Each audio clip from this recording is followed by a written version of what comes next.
1 até o 4. Hoje, adentrando um pouquinho mais no texto, mas vamos ler todos os versos. Diz assim: guardai-vos de exercer a vossa justiça diante dos homens, com o fim de serdes vistos por eles. Doutra sorte não tereis galardão junto de vosso Pai Celeste. Quando, pois, deres esmola, não toques trombeta diante de ti, como fazem os hipócritas, nas sinagogas e nas ruas, para serem glorificados pelos homens. Em verdade vos digo que eles já receberam a recompensa. Tu, porém, ao dares a esmola, ignore a tua mão esquerda o que faz a tua mão direita, para que a tua esmola fique em secreto, e teu Pai que vem em secreto te recompensará. Amém. O texto que nós vamos começar a analisar a partir de hoje, irmãos, é o finalzinho do verso 1 e início do 2, que diz assim: doutra sorte não tereis galardão junto de vosso Pai Celeste. E o 2, quando deres esmola, não toques trombeta diante de ti, como fazem os hipócritas nas sinagogas e nas ruas, para serem glorificados pelos homens. Em verdade vos digo que eles já receberam a recompensa. Então, essa expressão, não tereis galardão junto de vosso Pai Celeste, né?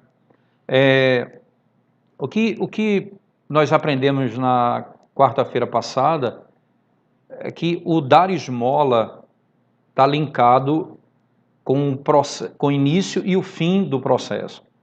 Se parte de um coração humilde, né, ele busca a glória de Deus. Se ele parte de um coração soberbo, ele busca a sua própria glória. No final, ele é glorificado como alvo último daquilo que ele faz. Então, ele quer ser reconhecido ou louvado pelos homens. Consequentemente, né, o efeito está na recompensa. Se você faz assim, com fruto da soberba, você não receberá galardão, não é, do vosso Pai Celeste, como diz o texto, né, o vosso Pai Celeste. Se você faz a obra, ou se você realiza a boa obra, como diz o texto, ou então as boas obras, de um coração humilde, para a glória de Deus, no bem do homem, então você dá esmola para o homem, para socorrer o homem, você faz isso para o homem com o propósito de glorificar a Deus. O fim é a glória de Deus. Então você busca a glória de Deus no socorro ao homem. Então, se você faz isso, você tem uma recompensa que é dada a você nos céus. É que o texto está dizendo. O vosso Pai Celeste. Então, há uma recompensa dada pelo Pai que habita os céus.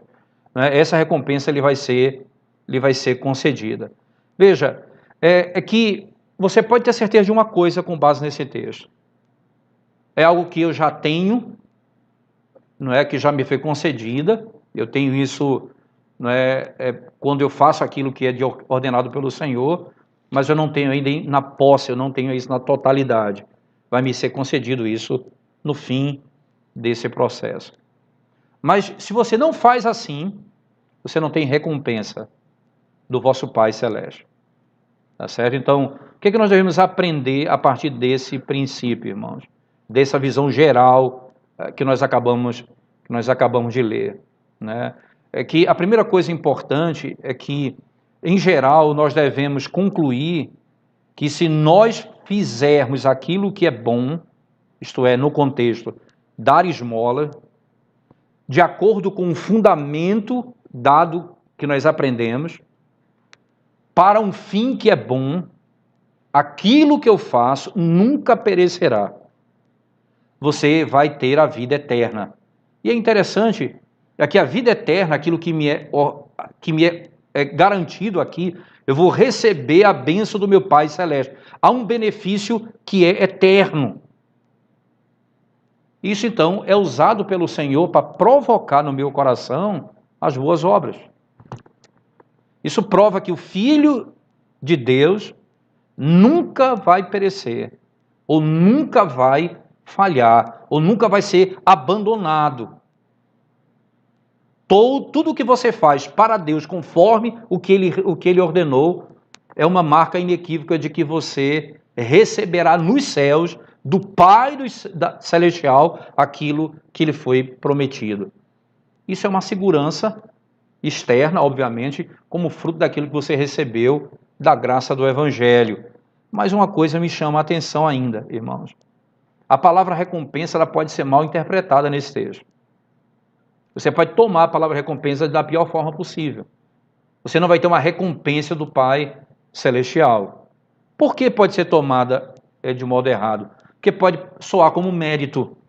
Então, se eu fizer a coisa correta, eu recebo o benefício. Mas o que é exatamente a recompensa nesse texto? Né? Você recebe o salário daquilo que você faz. Veja, no primeiro aspecto, imagine um trabalhador que depois de ter feito o que era para ser feito, recebe seu salário. Assim, o Filho de Deus, tendo feito o que foi ordenado por Deus, recebe a recompensa. Então imagine esse princípio. Você trabalhou, você é digno do seu salário. Você fez o que era para ser feito, você vai receber aquilo que é ordenado. Então, eu posso simplesmente parar aqui. E nisso eu posso cair em grandes erros. Mas é o que o texto está dizendo em recompensa. Mas só que tem uma palavra aqui que muda tudo, que é a palavra Pai. Veja o que o texto diz, do teu Pai Celeste. O que significa que essa recompensa não é meritória, mas é um livre dom. É dado livremente pelo Pai que está nos céus. A relação não é patrão-empregado, a relação é pai e filho. O vosso Pai que está nos céus. Então, essa relação não é mérito de alguém que trabalha e é digno do seu salário simplesmente, mas de um filho que recebe do seu Pai. Por isso Cristo diz, teu Pai, vosso Pai, o Rei de todos aqueles que temem a Ele, o Senhor de toda a terra. Ele é literalmente o nosso Pai. Ora, então, eu faço o que eu tenho de fazer e vou receber dele alguma coisa. Por quê? Porque ele é meu Pai. Então, a relação é pai e filho, não patrão e empregado. Ok? Esse é um ponto importante. Diante disso, William Perkins vai comentar dizendo o seguinte, o Senhor sabe que ali até Judas está ouvindo aquela mensagem. E Judas não era filho de Deus. E ele continua.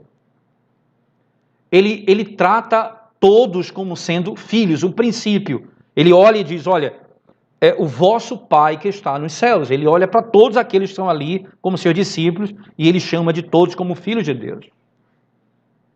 Nós sabemos claramente quem era Judas.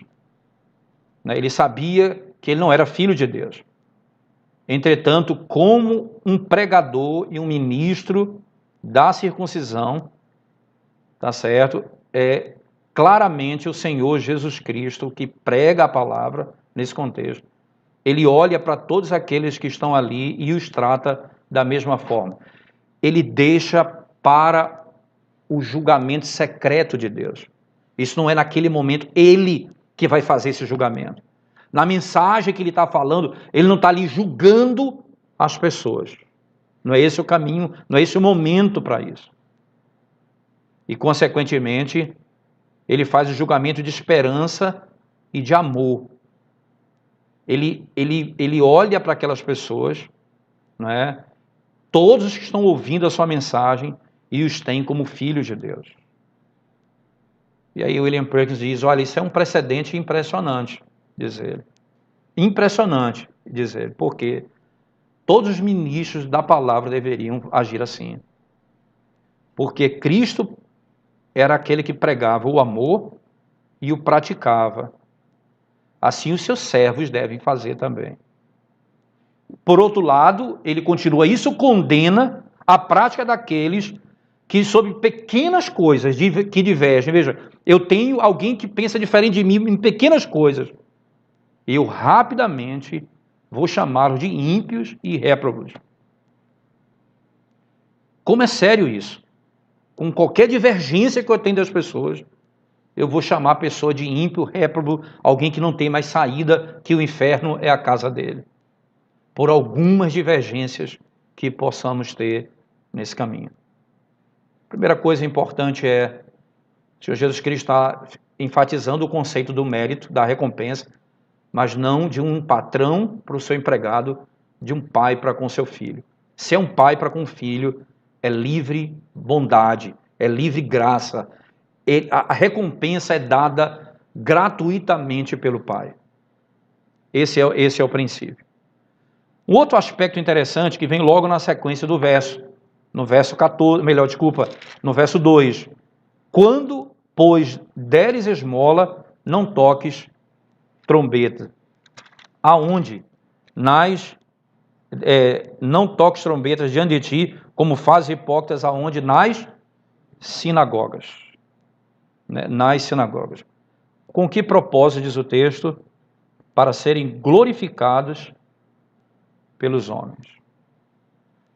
O que Cristo está propondo aqui, irmãos, de maneira proibitiva, e ele faz aqui com um exemplo bem particular, né? A maneira como aquelas pessoas davam esmola procedia do quê? De um coração soberbo, de um coração ambicioso, que era emprestado da prática dos escribas e fariseus, e Cristo mostra que essa prática é terrível, e ele conclui o verso com uma razão que deve mover literalmente a uma reflexão mais profunda. Qual é o fim daquele que faz isso? Ele faz com o propósito de ser ele mesmo glorificado. O propósito do Senhor aqui, irmãos, é claro, é chamar a atenção para que você não faça alguma coisa visando a glória pessoal. Quem são os hipócritas?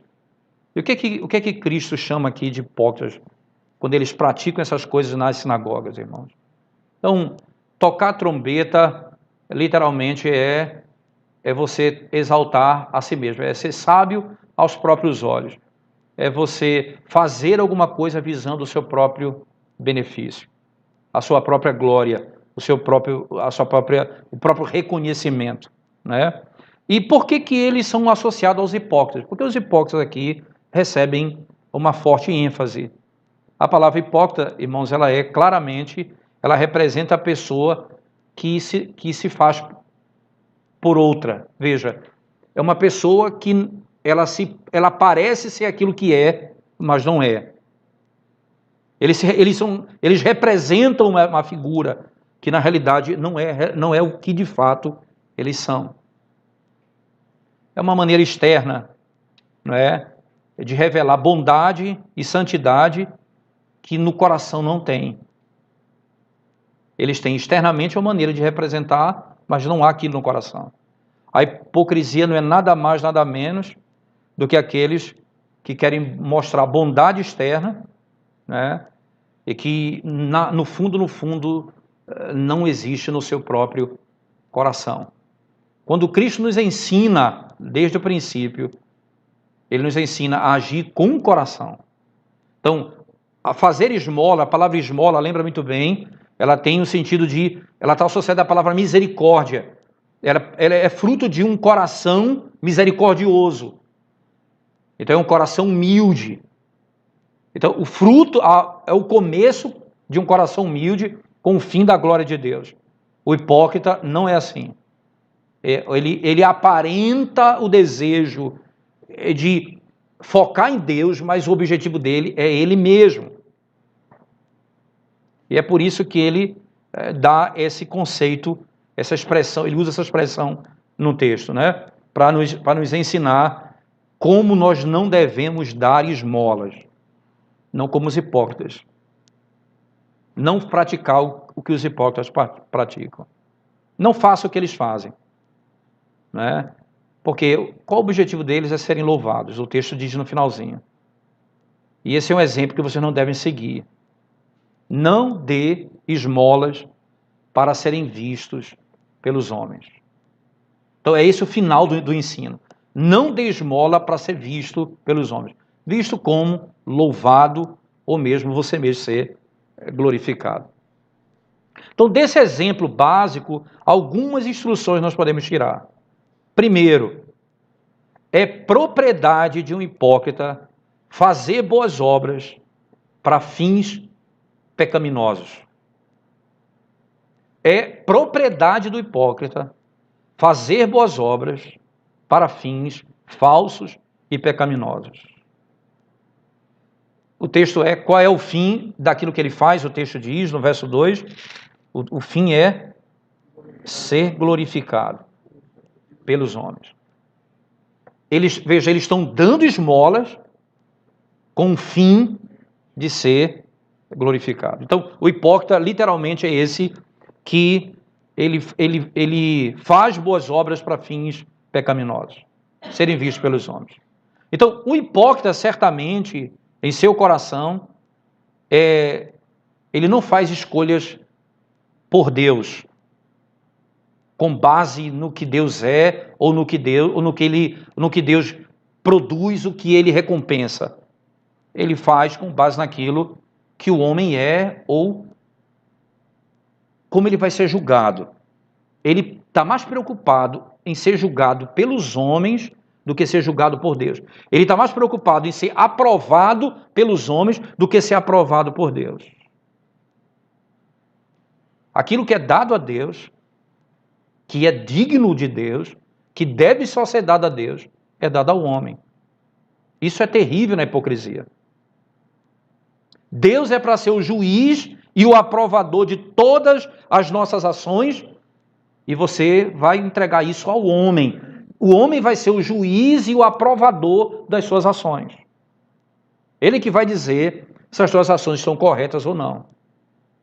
Não é o próprio Deus. E Deus coloca, e Cristo aqui claramente coloca esse pecado sobre os escribas e fariseus. Né? Mais uma vez, Cristo vai condenar esse pecado porque não é Deus, mas o homem que vai julgar e aprovar as ações. Isso vai se revelar de uma outra maneira, irmãos. Veja, quando nós fazemos uma coisa boa, mas veja bem, eu faço uma coisa boa e as pessoas não têm prazer naquilo que eu faço. Eu fico triste com aquilo. Se eu faço e uma pessoa não se agrada, eu não fico triste? Eu fico triste se eu procurei fazer uma coisa para agradar um irmão e a pessoa não reconhece aquilo.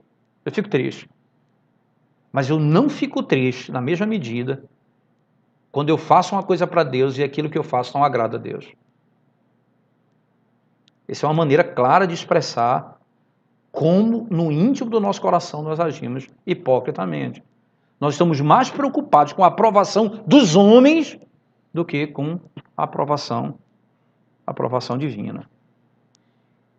A raiz da hipocrisia e do ateísmo encontra-se na nossa natureza. 3 coisas estão na nossa natureza, irmãos. Nós amamos, nós tememos e nós confiamos nos homens mais do que em Deus. Nós amamos, nós tememos e nós confiamos mais nos homens do que em Deus. Por isso nós fazemos os homens os juízes das nossas ações. A hipocrisia se manifesta aqui. Como o amor pode se revelar dessa maneira? Mais uma vez, eu vou repetir aquilo que eu falei anteriormente, como o princípio do amor, como o amor aqui é pecaminoso. Nós sofremos muito mais quando os nossos amigos e irmãos se entristecem com as nossas ações. E nós nos alegramos muito mais quando os nossos amigos reconhecem as nossas ações do que quando Deus se entristece com as nossas ações e quando Deus se alegra com as nossas ações.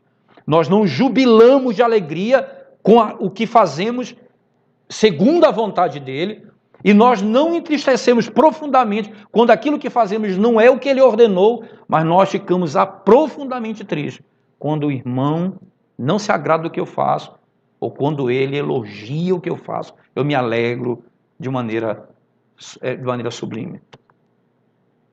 O que mostra isso? O que isso mostra literalmente? Que eu amo mais os homens do que a Deus.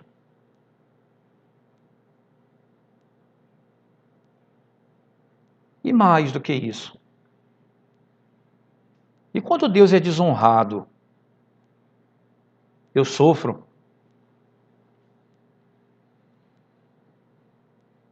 Eu me alegro quando a vontade de Deus é feita. Eu mesmo fico satisfeito com a vontade de Deus.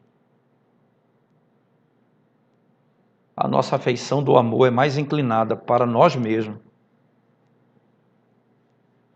para os nossos amigos, do que para Deus. É a nossa natureza. Está nela, arraigado na nossa natureza, esse desejo, esse amor estranho. É por isso que Jesus chama de hipócritas aqui. Eles fazem para serem louvados. E nós rapidamente refutamos isso. Mas quando nós estendemos isso para essas áreas, nós vamos nos ver quase como hipócritas em muitas circunstâncias. Mas não apenas o amor, nós tememos também de modo errado. Você não fica muito mais amedrontado quando você ofende um homem mortal do que quando você ofende o Deus vivo e verdadeiro.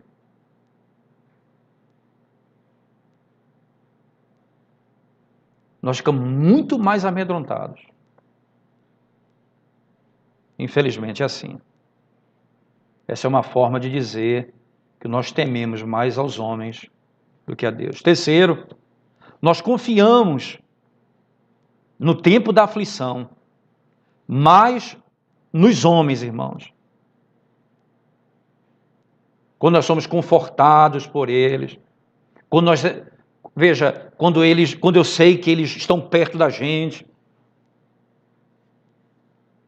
do que confortado pelas promessas, pelo socorro do próprio Deus na sua palavra. Do próprio Deus na sua palavra. Os homens vão dizer, nós amamos e tememos e confiamos em Deus acima de tudo. Essa é a profissão ordinária das pessoas ignorantes, irmãos.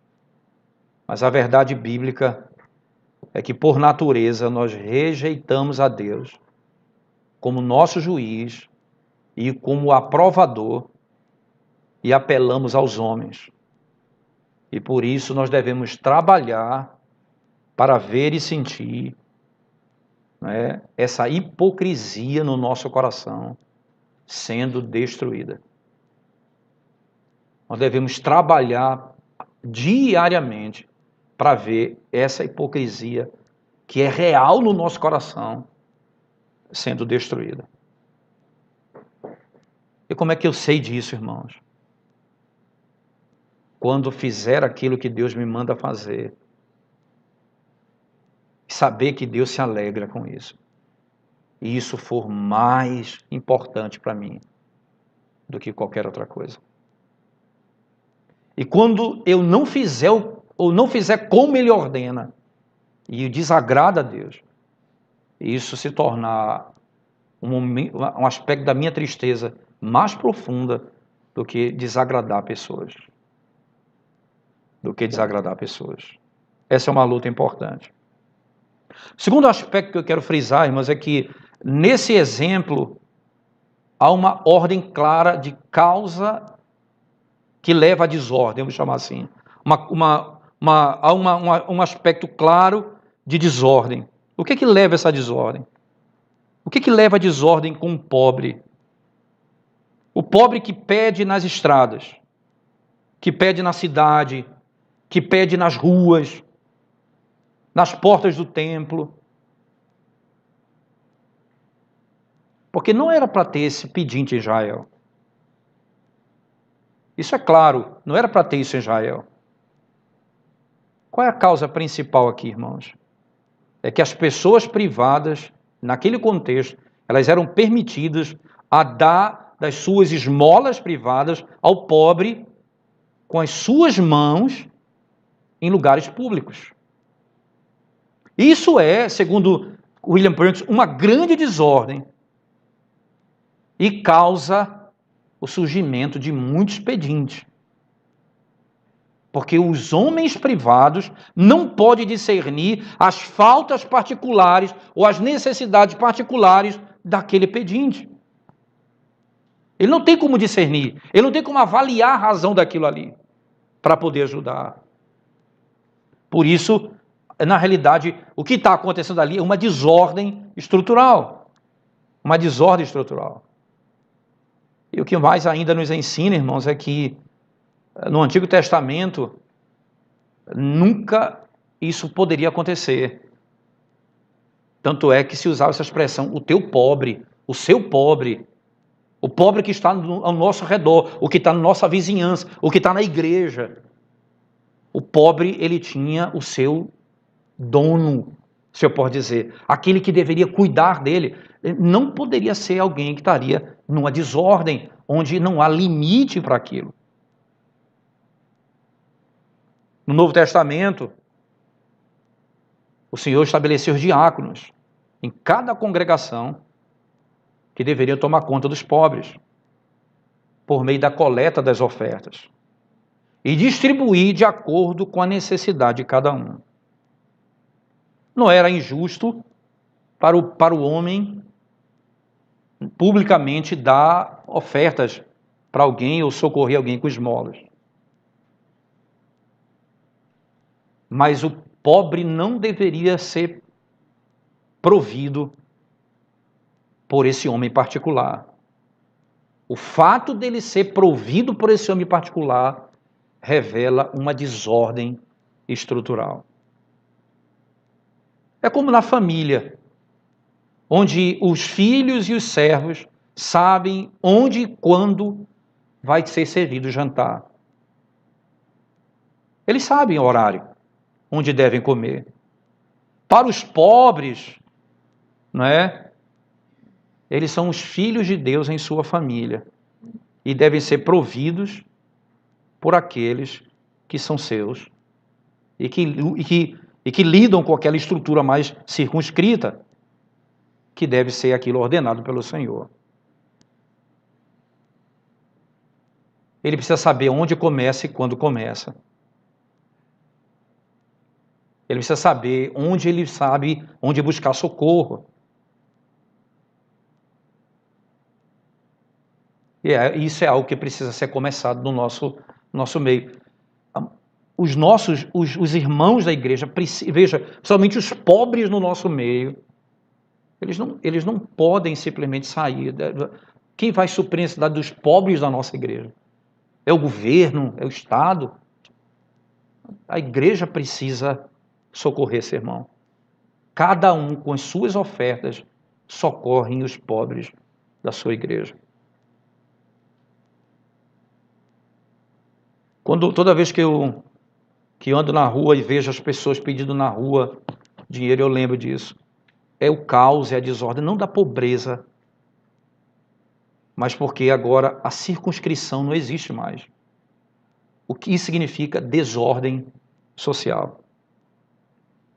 A terceira coisa importante ensinada nesse texto é acerca da maneira corrupta de dar esmolas. Porque a corrupção de dar esmolas dessa maneira, ela produz uma enxurrada de pecados.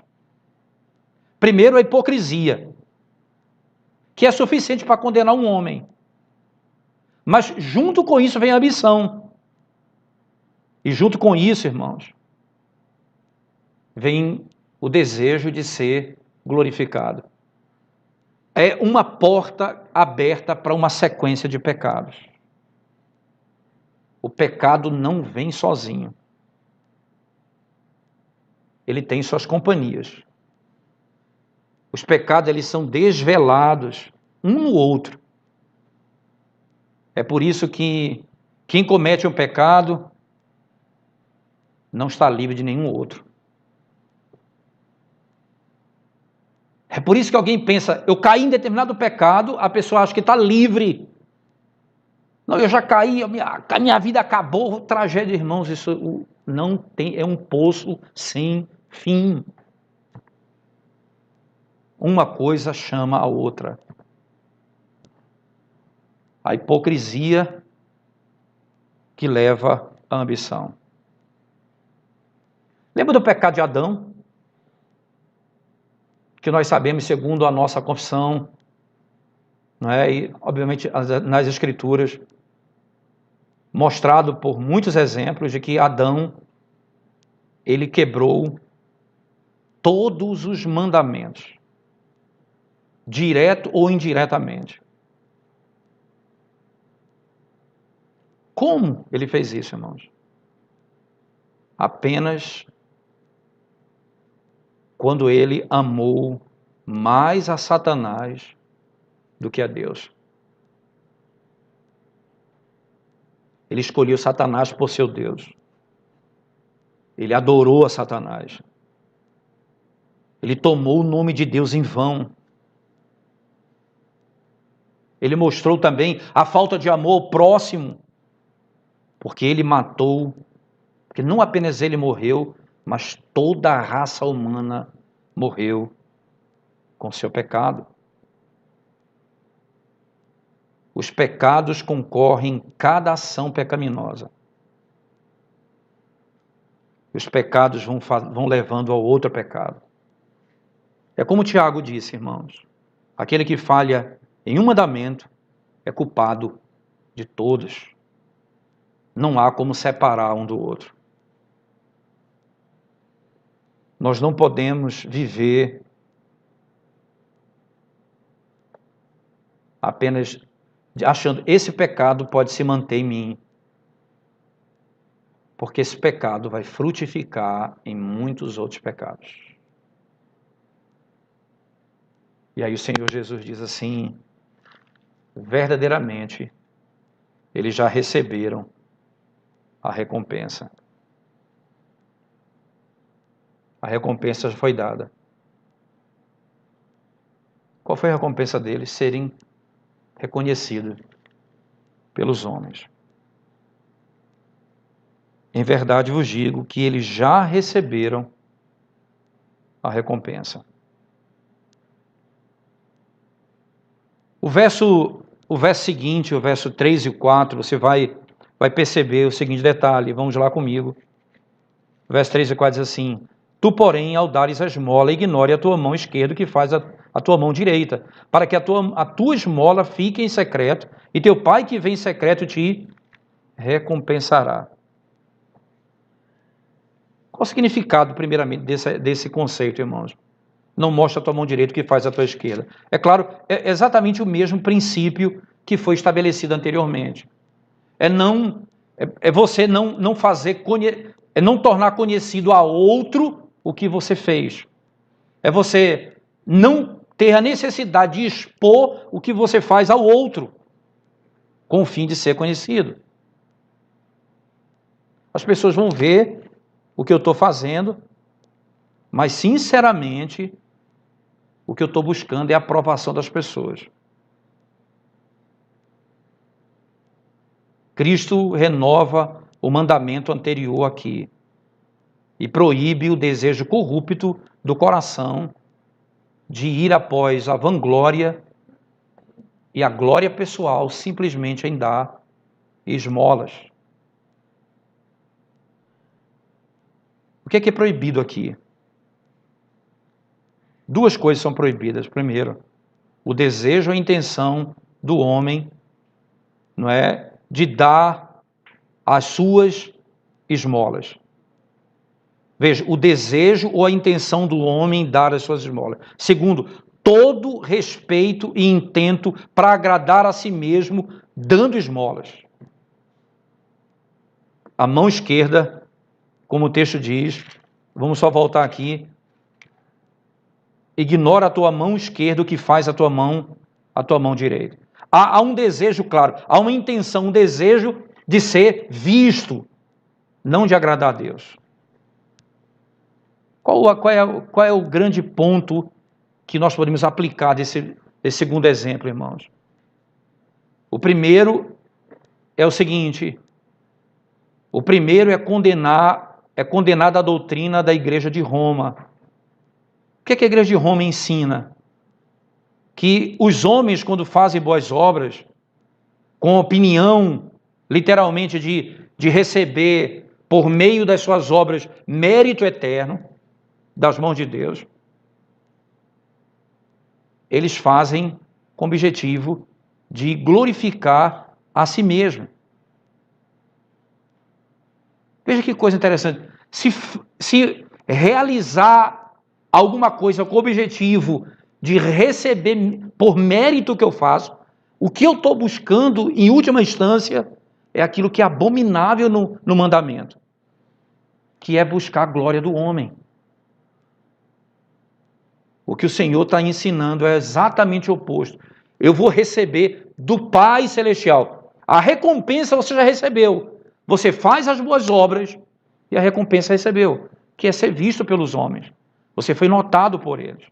O segundo grande ponto que é ordenado e proibido pelo Senhor aqui, irmãos, é a ideia de nós sermos aprovados diante de Deus, fazendo boas obras, realizando boas obras. O que é requerido para fazer boas obras de modo que seja aceito por Deus? Quando que a minha obra pode ser aceita por Deus? Quando ela for com fé, com amor, com humildade, com sinceridade e com simplicidade. Vou repetir: fé, amor, humildade, sinceridade ou mesmo simplicidade. Toda boa obra, ela deve proceder da fé. Que fé é essa? Primeiro, a fé justificadora. Essa fé que nos justifica. A fé que está descrita lá em Romanos. Justificados, pois, mediante a fé. A pessoa que faz as boas obras, ela foi reconciliada com Deus. E ela está em pé diante de Deus como um membro verdadeiro do corpo de Cristo. Entende? A razão pela qual ela realiza isso diante de Deus é porque ela está justificada pela fé, por meio da fé. Sem fé é impossível agradar a Deus. E Cristo nos mostra isso com muita clareza. Qualquer coisa que você faça para ser aceito por Deus, deve ser feito em Cristo. Você não pode fazer nada para ser aceito por Deus se não for feito em Cristo Jesus. Pedro vai falar isso com muita clareza na primeira carta, quando ele diz que nós oferecemos sacrifícios em Cristo. Eu não tenho como oferecer sacrifício a Deus se não for por meio do sumo sacerdote. Eu preciso ter essa fé justificadora para que eu possa oferecer boas obras e ser recebida por Deus. Primeiro, eu preciso estar de pé diante de Deus, porque estou em Cristo Jesus. Mas essa fé, ela não é apenas justificadora, é a fé geral. Essa fé em que o homem crê que a obra que ele faz agrada a Deus. É por isso que Paulo vai dizer em Romanos 14, 23, tudo que não é de fé é pecado. Uma obra pode ser boa em si mesmo, e entretanto pecaminosa segundo aquele que pratica. Pecaminosa segundo aquele que o pratica. Né? E isso é fundamental. Essa fé geral nos leva a dois aspectos que eu queria frisar rapidamente, irmãos. Existem duas coisas requeridas nessa fé geral. Primeiro, a palavra de Deus ordenando a obra. A palavra de Deus ordenando a obra e prescrevendo a maneira de fazê-la. Segundo, a promessa da bênção de fazer aquilo que é ordenado pelo Senhor. Então, a fé geral, há uma ordem dada por Deus e a maneira dada por Deus. Então, a fé geral me diz, olha, eu vou fazer o que Deus me mandou fazer segundo a maneira que Ele ordenou. Então, olha, eu não vou tocar trombeta e nem vou dizer, mostrar a mão esquerda o que a direita fez. O que eu vou buscar? O que vem do meu Pai em secreto. Não aquilo que é, o receber em público os benefícios não é pecado, mas como um fim em si mesmo é pecado. Então, sobre esses fundamentos, nós devemos orar. Sobre esse fundamento, nós devemos dar esmolas e praticar toda a boa obra. E nós somos aprovados por Deus. Como? Tendo sido justificado por Ele e crendo na palavra que me ordena fazer e o modo como eu devo fazer. E aí nós estamos linkados a essa prática de boas obras em tudo aquilo que vamos fazer, irmãos. Eu oro por quê? Porque eu fui justificado. Eu oro por quê? Porque foi ordenado. Eu oro como a palavra me ensina. Eu dou esmolas por quê? Porque eu fui justificado.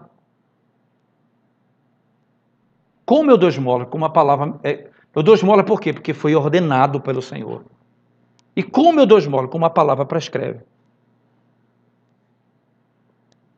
Eu preciso de fé, é a primeira coisa. A segunda coisa é, eu preciso de amor. Eu preciso amar. Né? Gálatas 5,6, a expressão belíssima, Paulo diz lá, a fé opera pelo amor. Que coisa interessante. Gálatas 5, verso 6, a fé opera pelo amor. A fé não é alguma coisa para si mesmo, irmãos. É engraçado, né? A fé, eu recebi de mão, eu estendi minhas mãos vazias e recebi aquilo que eu não poderia adquirir. A própria obra da fé, se eu posso usar isso, é estender as mãos vazias para receber aquilo que Cristo me concede. Mas outras coisas, ela precisa da ajuda. A fé, ela traz a obra de misericórdia. A fé, ela realiza as obrigações da segunda tábua. Não por ela mesma, simplesmente, mas pela ajuda do amor. A fé sozinha, ela recebe Cristo. Mas ela não vai agir se não tiver, como diz Paulo em Gálatas 5,6, a fé opera pelo amor. Toda boa obra é requerida. Toda boa obra é requerida que nós possamos amar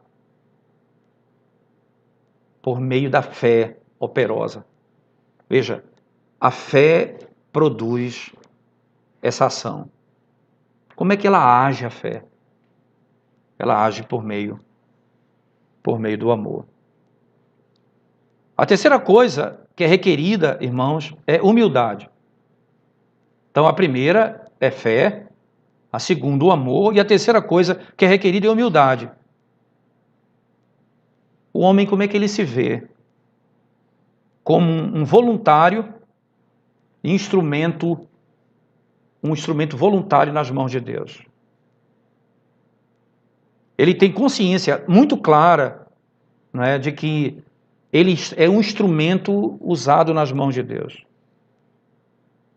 Esse conceito fará com que o homem dê honra somente a Deus, como aquele que sendo o principal agente.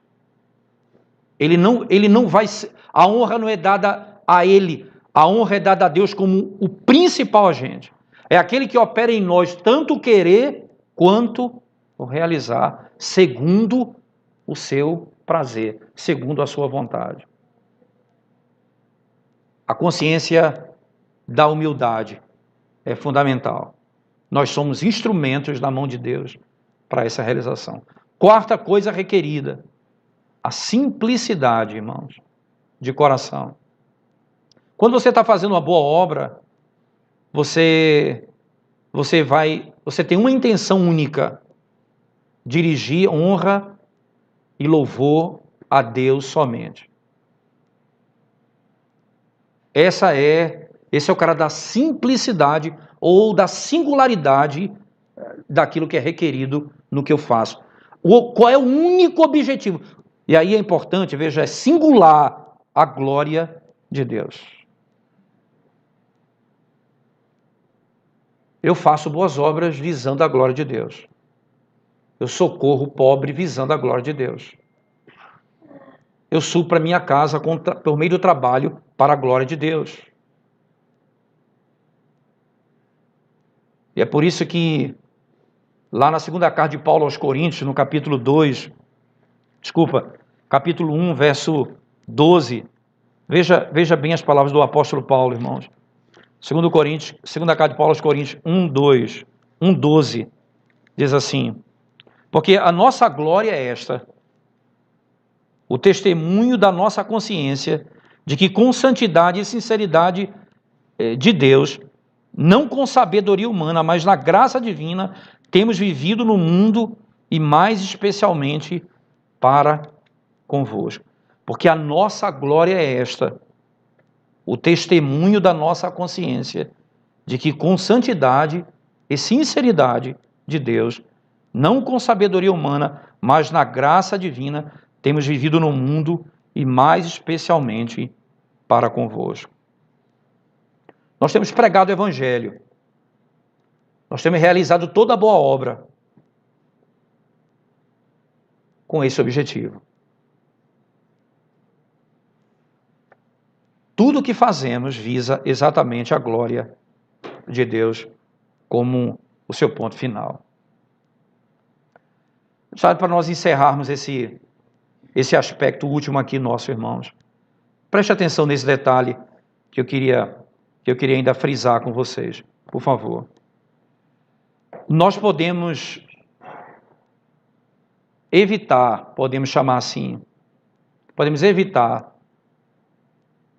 o fracasso espiritual nosso naquilo que fazemos, se nós prestarmos atenção em 4 coisas básicas. Veja só, nós podemos escapar desse fracasso, de fazer as coisas e ter desastre espiritual naquilo que fazemos, se cuidarmos de algumas coisas. Primeiro, quando você praticar a virtude, quando você praticar aquilo que é para ser ordenado pelo Senhor, você deve ter cuidado em restringir o vício contrário, ou aquilo que é oposto.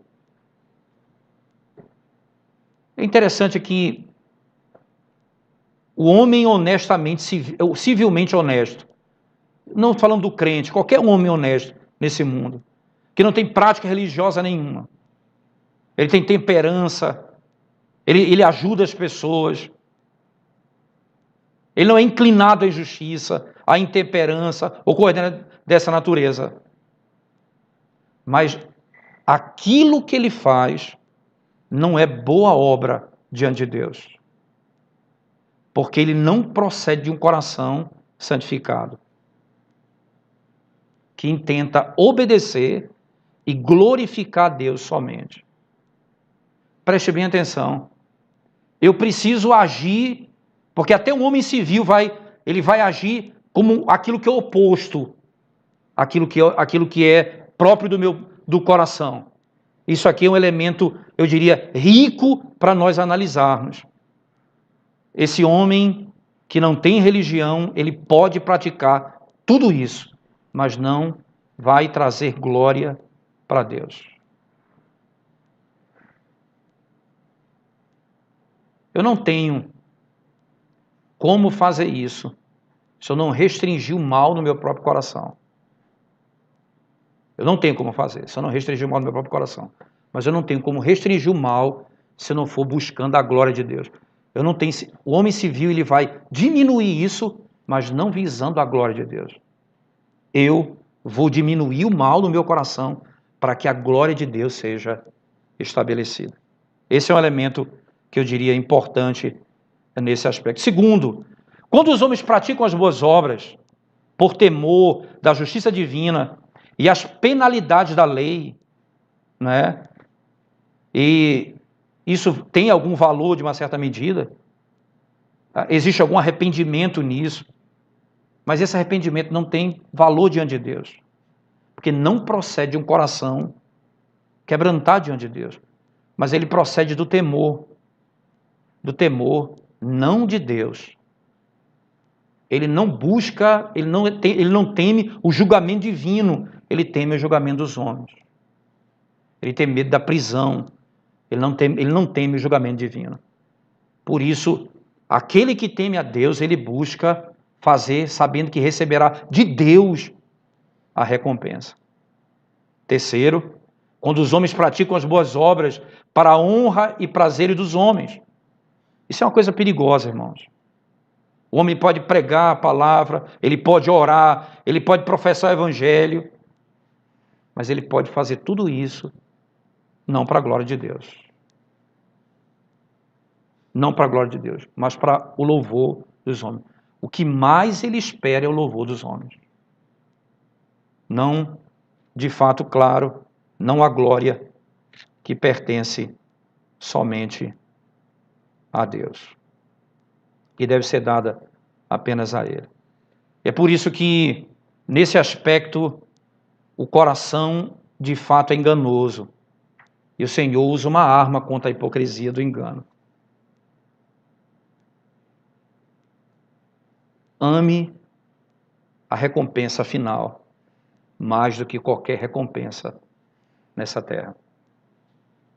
Busque o que o teu Pai em secreto te dá, não o que os homens em público te darão. Não tente imaginar que aí, em quarto lugar, você faz a boa obra visando a glória do momento. Que perigo é isso? Essa arma contra a hipocrisia não pode ser abandonada. Ame o dia final. Ame o dia que o Senhor voltará. Porque nesse dia nós receberemos a recompensa e a própria igreja será vindicada. A própria igreja será vindicada. Esses aspectos gerais, irmãos, eles são importantes para o nosso próprio coração e como a gente deve usar isso na nossa vida. Não, rapidamente, lendo esse texto, a gente pensa em esmola e tantas coisas, mas pense em todas as coisas que nós fazemos no dia a dia. Pense no culto que prestamos. Pense na oração que fazemos. Pense na leitura das Escrituras. Com que fundamento você faz tudo isso? Para que você faz tudo isso? Com que objetivo você faz tudo isso?